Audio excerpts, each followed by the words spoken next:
오늘 이 밤에 하나님께서 우리에게 주시는 말씀은 신약성경 마태복음 9장 1절로 13절의 말씀입니다.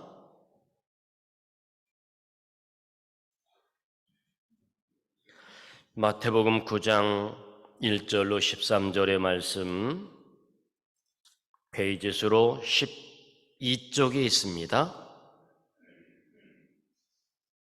신약성경 12쪽, 13쪽입니다.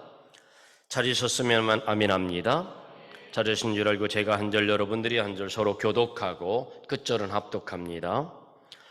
예수께서 배에 오르사 건너가 본 동네에 이르시니 침상에 누운 중풍병자를 사람들이 데리고 오거늘 예수께서 그들의 믿음을 보시고 중풍병자에게 이르시되 작은 자야 안심하라 내 제사함을 받았느니라. 어떤 서기관들이 속으로 이르되 이 사람이 신성을 모독하도다. 예수께서 그 생각을 아시고 이르시되 너희가 어찌하여 마음에 악한 생각을 하느냐. 내 죄사함을 받았느니라 하는 말과 일어나 걸어가라 하는 말 중에 어느 것이 쉽겠느냐? 그러나 인자가 세상에서 죄를 사하는 권능이 있는 줄을 너희로 알게 하려 하노라 하시고 중풍병자에게 말씀하시되 일어나 내 침상을 가지고 집으로 가라 하시니 그가 일어나 집으로 돌아가거늘 우리가 보고 두려워하며 이런 권능을 사람에게 주신 하나님께 영광을 돌리니라.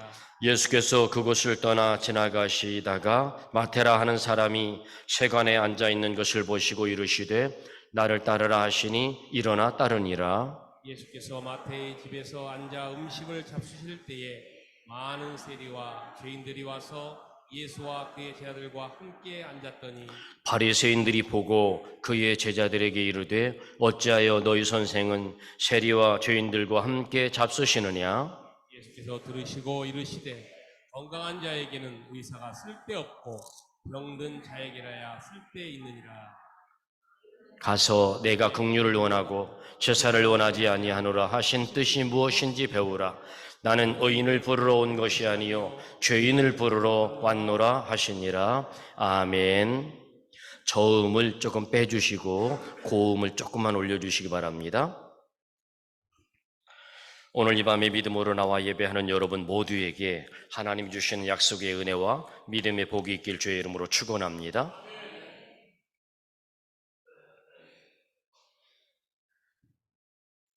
오늘 성경은 두 가지의 이야기가 기록되어 있습니다. 중풍병자를 고쳐주는 이야기와 세리 마태를 제자로 부르시는 두 가지 이야기로 되어 있습니다.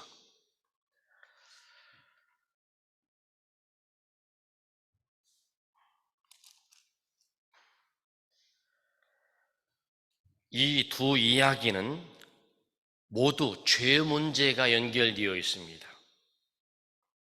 중풍병자를 고쳐주시는 이야기는 병을 치유하시는 것보다 죄사함의 권능을 가지신 예수님을 나타내고 있습니다.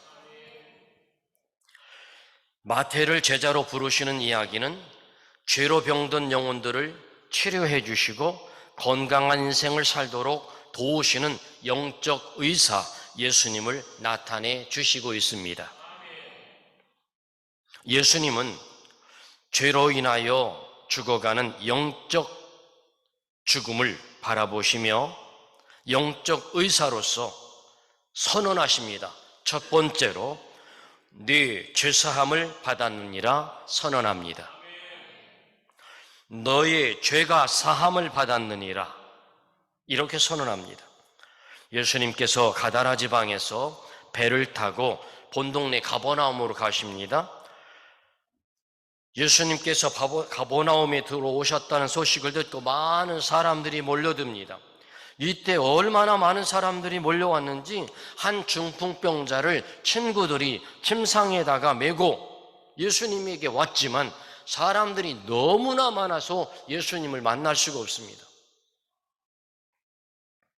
이때 예수님께서 집 안에 계셔서 예수님을 만날 수 있는 방법이 없자 몇 사람이 중풍병자를 침상에 누인 채 데리고 와서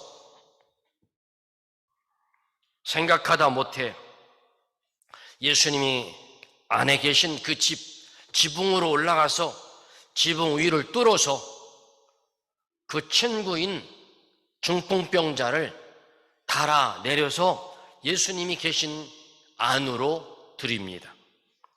그런데 여러분, 웬만하면 집 문 앞에서 예수님을 만나려고 찾아왔다가 밀리고 안 되면 어떻게 합니까? 그냥 포기하고 간대. 그런데 여기서 친구들이 우리는 물러설 수 없다. 우리는 예수님을 만나야 된다. 내 친구는 예수님을 만나야 고침을 받는다. 이 믿음을 갖고 있었습니다. 그래서 방법을 생각하다가 예수님을 만날 수 있는 유일한 방법이 무엇이냐? 그 방법은 지붕으로 올라가는 겁니다. 지붕으로 올라가서 지붕을 뚫었습니다. 뚫고 거기서 끈을 매달아서 침상을 그 집 안으로 끌어내려서 예수님이 그 중풍병에 걸린 친구를 보게 합니다. 여러분, 이 친구들의 믿음, 그리고 이 중풍병자의 믿음을 보시고 그 중에 한 사람만 야, 됐어. 이 정도 됐는데 야, 이제 그냥 가자. 이제는 그만하자. 뭐 그 지붕까지 뚫어. 이렇게 하며 돌아섰더라면 중풍병에 걸린 친구는 나을 수 없었습니다. 그렇지만 4명의 친구와 침상에 누워있는 친구가 마음이 하나가 되어서 우리는 예수님을 만나면 이 중풍병이 나음을 받을 거라고 믿고 지붕에 올라갔고 지붕을 뚫었고 달아내렸고 예수님을 만났습니다. 그러자 예수님께서 이 침상에 누워서 지붕을 뚫고 내려온 이 중풍병자를 보자마자 뭐라고 말씀하시냐면 2절의 말씀에 작은 자야 안심하라 네 죄사함을 받았느니라 말씀하십니다.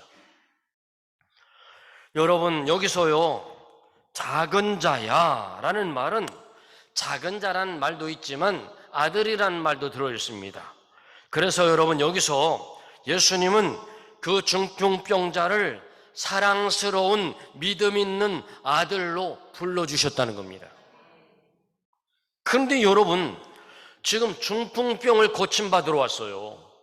중풍병을 고침받으러 왔는데 예수님께서는 중풍병을 고치는 것이 아니라 너희의 죄사함을 받았느니라 죄의 용서를 선언하십니다. 아마도 이 중풍병자는 친구들과 함께 믿음을 가지고 예수님께 나왔습니다. 그런데 마음속으로 한편으로는 이런 생각을 했을 겁니다. 나같이 쓸모없는 인간을 받아주실까? 불안해하며 왔을 겁니다. 그 불안한 마음, 그 마음을 우리 예수님이 보시고 아시고 안심하라. 너희의 죄사함을 받았느니라. 여러분, 여기서 아무래도 중풍병을 먼저 고치는 것이 아니라 우리 예수님은 보실 때 너는 중풍병이 먼저가 아니라 너의 죄가 먼저다. 여러분, 오늘 이 밤에 나온 우리에게도 너의 병이 문제가 아니라 너의 죄가 문제다. 죄가 해결받으면 병은 자동으로 낫는다. 이겁니다. 예수님은 중풍병자에게 죄사함을 베풀어 주셨습니다. 중풍병자는 병을 고치기 위해서 나왔는데 그런데 병을 고쳐주시기 전에 먼저 죄를 용서해 주셨습니다. 중풍병자에게 먼저 중요했던 것은 죄사함이 먼저 중요했습니다. 사람들은 행복한 인생을 살고자 많은 노력을 합니다. 그래서 많은 노력 가운데 돈을 많이 벌어서 자신의 꿈을 성취하려고 합니다. 단란한 가정을 이루려고 합니다. 그러나 이러한 노력들은 일시적인 해결책은 될지 모르지만 그러나 근본적인 행복이 되지는 못합니다. 아담과 하와가 행복의 동산을 잃어버린 것은 죄 때문이었습니다. 죄 때문에 인간이 불행하게 되었습니다. 인간이 행복한 인생을 살려면 반드시 죄 문제를 해결해야 했습니다. 죄 문제가 해결될 때 행복한 인생을 살 수 있습니다. 그러면 어떻게 죄 문제를 해결받을 수 있을까? 여러분, 고행으로 죄 문제를 해결받을 수 있나요? 선행을 행한다고 죄 문제를 해결받을 수 있나요? 할 수 없습니다. 마르틴 루터는 마음속에 일어난 죄의식을 지우고자 고행을 했습니다. 그래서 속지 않은 마음으로 마르틴 루터는 계단에다가 유리병을 깨서 거기에 뿌려놓고 무릎 꿇고 올라갔다가 내려왔다가 하며 무릎에서 피가 나고 만신창이가 되었습니다. 피가 흘렀습니다. 그렇지만 마음속 깊은 곳에 있는 죄의 문제는 해결되지 않았습니다. 죄의 문제는 우리 힘으로 해결할 수 없습니다. 어느 한 사람이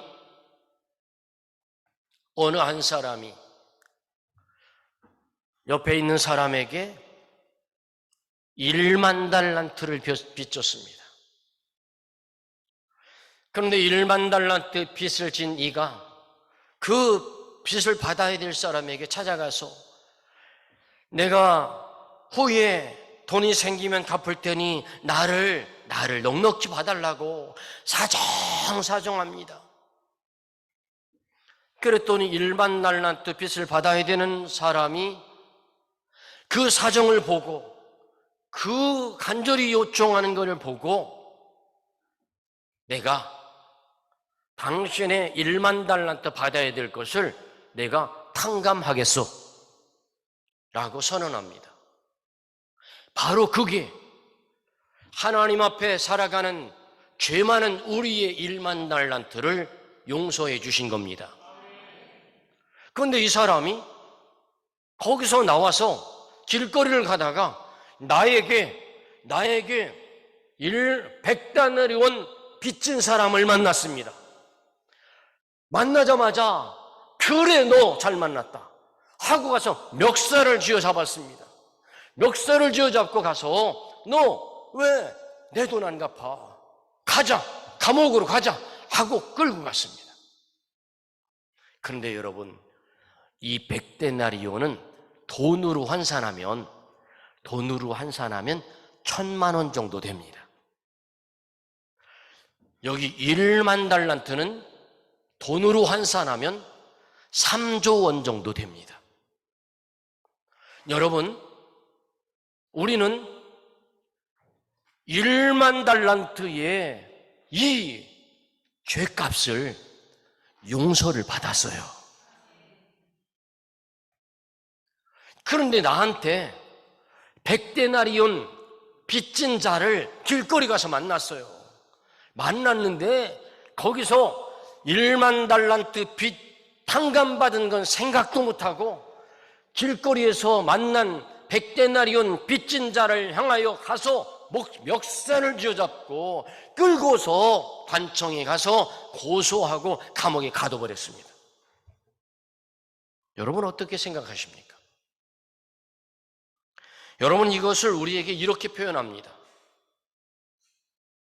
우리는 하나님으로부터 1만 달란트를 탕감받은 엄청난 빚을 3조 원이나 되는 빚을 탕감받은 죄 용서받은 사람들입니다.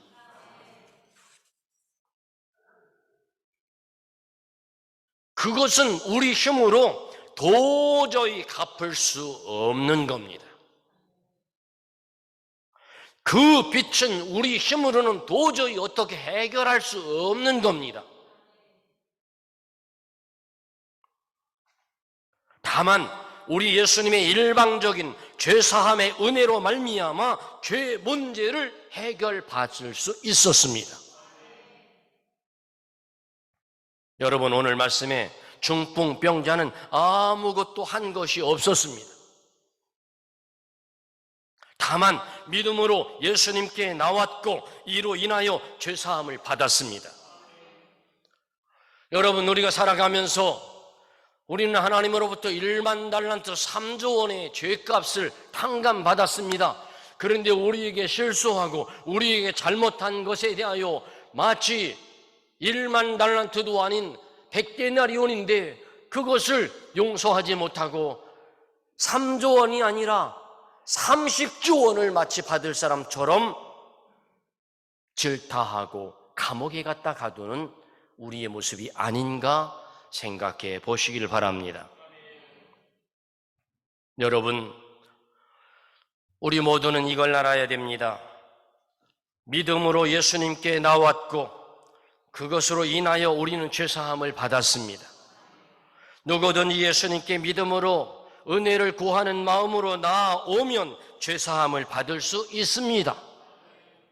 우리가 어떤 죄를 지었을지라도 다만 믿음으로 주님께 나아가면 용서해 주시는 예수님이십니다. 얼마나 놀라운 은혜입니까? 세상에 이보다 더 기쁜 소식이 어디 있겠습니까? 우리가 이 기쁜 소식을 온 세상 사람들에게 알려줘야 되는 것이 기쁜 소식입니다. 굿뉴스입니다. 복음입니다. 예수님께서 죄사함을 선포하시자 서기관들이 깜짝 놀랐습니다. 3절의 말씀에 보면 어떤 서기관들이 속으로 이르되 이 사람이 신성을 모독하도다. 여러분, 그들은 예수님께서 신성을 모독하는 죄를 범했다고 생각합니다. 죄를 사하는 권세는 하나님만이 하실 수 있는 일이라고 믿었고 그렇게 알고 있는 겁니다. 맞습니다. 예수님은 하나님이십니다. 그래서 이들은 예수님을 하나님으로 받아들이질 못하고 있습니다. 예수님께서 하시는 것은 하나님을 모욕하는 일이라고 이 바리새인과 서기관들은 생각했습니다. 그런 생각을 하는 바리새인과 서기관들을 향하여 예수님은 그 생각을 아시고 이렇게 말씀하십니다. 너희가, 한번 읽어보겠습니다. 시작. 너희가 어찌하여 마음에 악한 생각을 하느냐? 왜 서기관들의 생각이 악할까요? 그것은 예수님을 통해서 하시는 하나님의 역사를 받아들이지 못하고 있기 때문에 악하다고 한 겁니다. 바리새인과 서기관들은 근본적으로 예수님을 그리스도로 구원의 주로 영접하지 않았기 때문에 악하다고 말하는 겁니다. 예수님의 말씀보다도 자신들의 생각이 앞섰고 전통이 앞섰고 고집이 더 앞섰다는 사실입니다. 우리가 신앙생활을 하면서 이것이 악하다는 것을 알아야 됩니다. 이것이 악한 행동이다. 내 생각 악한 겁니다. 내 주장 악한 겁니다. 믿지 않는 것 하나님 앞에서 악한 것입니다. 우리가 도덕적으로 나쁜 일을 하는 것보다 더 악한 일은 예수님을 믿지 않고 영접하지 않는 겁니다. 악한 겁니다. 예수님께서 이루어 놓으신 역사를 인정하지 않는 것이 악한 겁니다. 하나님께서 심판대에서 우리를 심판하실 때 심판의 기준은 단 한 가지입니다. 예수님께서 우리를 위해서 하신 일을 받아들였는가? 아니면 자기 생각으로, 자기 전통으로, 자기 고집으로 주장하고 있는가? 여러분, 우리 모두는 예수님께서 하신 일을 받아들이는 사람은 구원을 받습니다. 마음으로 믿고 입으로 시인하는 자는 구원을 받습니다. 그러나 받아들이지 않는 사람들은 심판을 받습니다. 마태복음을 비롯하여 성경이 전하는 메시지는 예수님께서 하신 일을 믿고 받아들이라는 겁니다. 내 생각, 내 주장, 내 사상, 이거는 악한 겁니다. 믿지 않는 겁니다. 믿고 받아들이는 사람은 죄의 용서를 받습니다. 하나님의 자녀가 됩니다. 영생을 선물로 받습니다. 에베소 2장 8절을 통하여 이렇게 말씀합니다. 너희는 그 은혜에 의하여 믿음으로 말미암아 구원을 받았으니 이것은 너희에게서 난 것이 아니요 하나님의 선물이라. 맞습니다. 하나님의 선물입니다. 서기관들은 예수님께서 하시는 일을 받아들이지 않았습니다. 그래서 악하다고 했던 겁니다. 예수님은 이런 서기관들에게 죄 사하는 권능이 있는 것을 알려주고자 하셨습니다. 그래서 5절과 6절의 말씀에 보면 죄 사함을 받았느니라 하는 말과 일어나 걸어가라 하는 말 중에 어느 것이 쉽겠느냐? 여러분, 어떤 게 쉬울까요? 여러분, 네 짐을 지고 걸어가라는 게 더 쉬운 겁니다. 왜요? 죄 사하는 권능은 하나님만이 하실 수 있거든요. 아무나 할 수 없거든요. 죄의 용서를 선언하는 일은 하나님만이 하실 수 있는 일입니다. 예수님은 하나님이십니다. 아무나 하실 수 없는 일이 바로 죄의 용서의 선언입니다. 그러나 당장 눈에 보이는 결과만 생각한다면 일어나서 짐을 가지고 걸어가라 하는 게 쉬울 수 있습니다. 하지만 두 가지 모두 인간이 할 수 없는 일입니다. 하나님만이 하실 수 있습니다. 여러분, 우리 모두 이 질문하신 후에 예수님이 뭐라고 말씀하시는가 보시기 바랍니다. 일어나 너희의 침상을 가지고 집으로 가라. 네 침상을 가지고 집으로 가라. 누워있던 중풍병자가 죄사함을 받고 일어나서 침상을 들고 모든 사람 앞에서 당당히 집으로 걸어갔습니다. 할렐루야. 사람들은 이 모습을 보고 두려움을 느꼈습니다. 그리고 이런 권능을 주신 하나님께 영광을 돌렸습니다. 이처럼 예수님은 죄를 사하는 영적 권능을 가지신 분이십니다. 두 번째로, 예수님은 죄의 문제를 해결하시는 영적 의사로서 나는 의인을 부르러 온 것이 아니요 죄인을 부르러 왔노라. 믿고 예수님 앞으로 나아오면 죄의 용서를 받습니다. 두 번째 이야기는 세리 마태의 이야기입니다. 마태를 제자로 부르신 이야기는 죄로 병든 영혼들을 치료해 주시고 건강한 인생을 살도록 도우시는 영적 의사 예수님을 나타내 주고 있습니다. 중풍병자를 고치신 예수님은 그것을 떠나 지나가시다가 마테라 하는 사람이 쇠간에 앉아 있는 것을 보시고 나를 따라오너라. 여러분, 이때요, 이 세리는 누구냐면 세금을 걷는 사람이에요. 그런데 여러분, 이 세리는요, 로마 사람들이 임명한 이스라엘 사람이에요. 로마의 정부에 고용된 관리로서 적어도 굉장히 똑똑한 사람들이 세리를 합니다. 적어도 언어를 3개 내지 4개를 할 줄 알아야 돼요. 왜요? 세금을 걷어야 되니까. 그 언어를 하는 사람들이 지나갈 때마다 언어를 해야 되니까. 아람어를 할 줄 알아야 되고, 헬라어를 할 줄 알아야 되고, 히브리어를 할 줄 알아야 되고, 더 할 수 있다면 라틴어를 할 줄 알아야 됩니다. 또한 돈을 다루는 일이기 때문에 회계 업무도 잘 할 줄 알아야 됩니다. 이것을 보면 마태는 공부를 잘 했던 사람인 것 같습니다. 하지만 그는 사람들로부터 멸시와 조롱을 받았습니다. 왜냐하면 그의 재능을 잘못된 것에 쓰고 있었기 때문이었죠.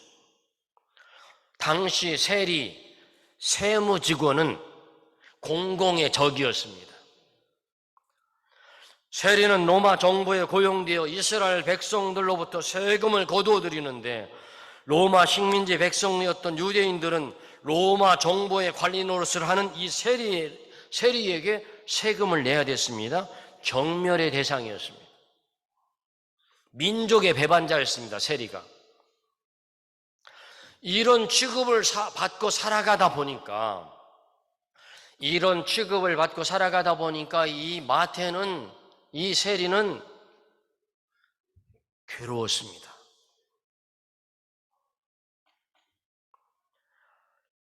세리 마태도 오랫동안 이런 생활을 해왔습니다. 돈을 벌기 위하여 양심을 팔았고 동족을 팔았고 자존심도 팔았습니다. 그의 유일한 관심은 돈을 많이 벌어서 부자가 되는 것이었습니다. 부자가 되면 모든 것을 보장해 줄 것이라고 생각했습니다. 돈이 그를 행복하게 해줄 거라고 생각했습니다. 하지만 돈은 그를 행복하게 해주지 못했습니다. 돈은 벌수록 더욱더 외로웠고 고독했습니다. 마음을 터놓고 대화할 친구가 없었습니다. 여러분 옆에 있는 분과 인사 한번 하겠습니다. 축복합니다. 잘 오셨습니다.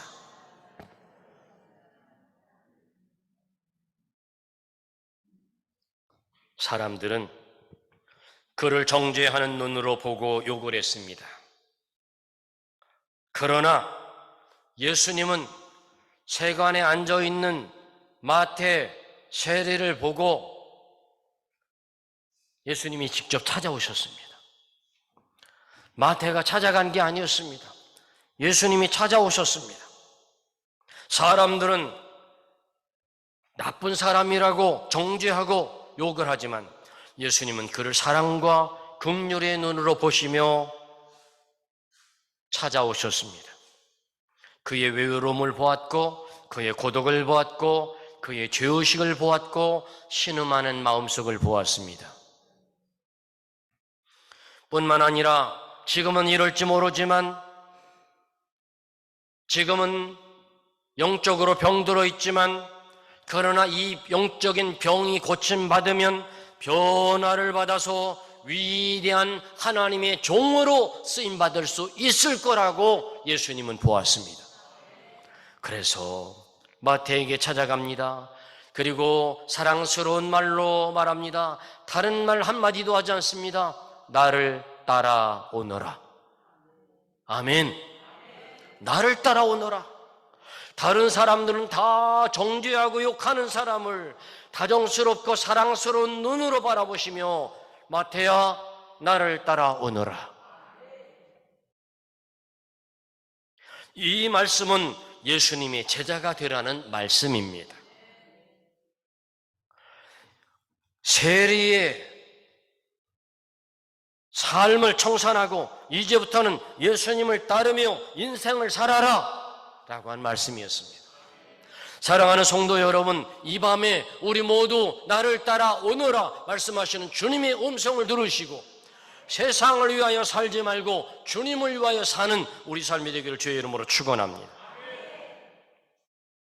조금 전까지 나를 따라오너라 라고 부르실 때 벌떡 일어나서 예수님을 바짝 따라가자 조금 전까지 세리 마태였었는데 예수님의 말씀을 듣고 예수님에게 따라가는 순간 세리 마태가 성 마태가 되었습니다. 거룩한 마태가 되었습니다. 마태는 구원의 은혜에 감격하여 많은 돈을 들여서 큰 잔치를 베풀었습니다. 10절을 보세요. 예수께서 함께 읽습니다.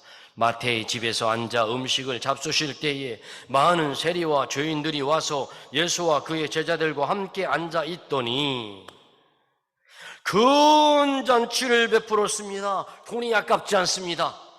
예수님을 위하여 잔치를 베푸는데 예수님의 사랑을 받은 것 때문에 돈이 아깝지 않습니다. 예수님의 부름을 받은 것이 돈이 아깝지 않습니다. 여러분, 돈이 아깝다면 예수님의 사랑을 받은 게 아니에요.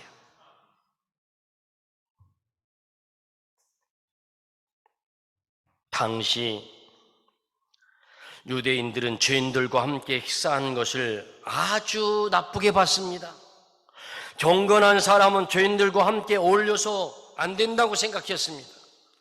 세리와 죄인들은 버림받은 사람들이라 마땅히 심판받아야 될 사람들이라고 생각하고 지내던 때였습니다. 그런데 예수님은 달랐습니다. 죄인들과 함께 했고 죄인들과 음식을 같이 먹었습니다. 정결 규례를 어겼습니다. 서기관들은 이런 예수님을 비난했습니다. 이에 대해서 예수님은 의사와 병자의 비유를 들어서 죄인들과 함께 식사하신 이유를 설명합니다. 12절과 13절 우리 함께 큰 소리로 읽어보겠습니다. 시작. 건강한 자에게는 의사가 쓸데없고 병든 자에게라야 쓸데있느니라. 너희는 가서 내가 긍휼을 원하고 제사를 원하지 아니하노라 하신 뜻이 무엇인지 배우라. 나는 의인을 부르러 온 것이 아니요 죄인을 부르러 왔노라. 아멘. 맞습니다. 건강한 자에게는 의사가 필요 없지만 병든 자에게는 의사가 필요합니다. 여기서 의사는 예수님을, 의인은 바리새인이나 서기관들과 같은 종교 지도자들을, 병든 자는 죄인을 상징하고 있습니다. 건강한 자에게는 의사가 필요 없지만 병든 자에게는 의사가 필요합니다. 죄인에게는 죄를 용서해 줄 의인 예수 그리스도가 필요합니다. 여기서 의사는 예수님이요, 죄인은 바로 우리들입니다. 우리 모두는 오늘 이 밤에 죄인을 부르러 오신 예수님께서 우리를 불러 긍휼을 베풀어 주셨습니다. 1만 달란트를 탕감해 주셨습니다. 여러분, 우리 모두가 다 예수님은 죄인들을 보고 정죄하기보다는 죄 문제만 해결하면 건강한 인생을 살 수 있다고 보고 용서해 주셨습니다. 어찌하든지 죄로 병든 내면을 고쳐주시려고 예수님은 오셨습니다. 여러분, 많은 사람들 가운데 어떤 사람은 자신의 열등감으로 인하여 마음이 병들어 있습니다. 어떤 사람은 화목하지 못한 가정 문제로 인하여 내면에 깊이 병들어 있습니다. 어떤 사람은 다른 사람과의 관계성 문제로 상처를 받고 병들어 있습니다.